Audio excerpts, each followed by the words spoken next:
বাল্য বন্ধু ডাকঘর আজও রেখেছে মনে বিস্তৃত কত মুখ।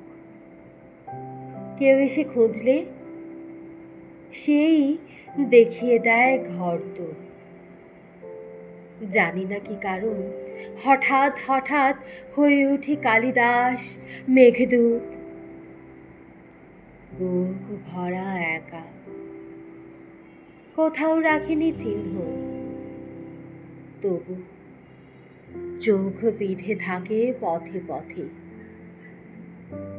আমি তখন মাঠশালা থেকে রোদ্দুরের পাঠ নিয়ে ফিরছি।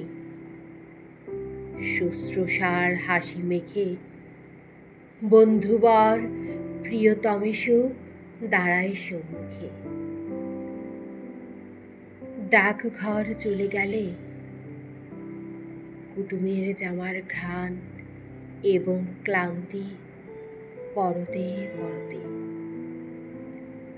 বুঝে উঠি কত ক্রোশ হামাগুড়ি দিয়েছে সে।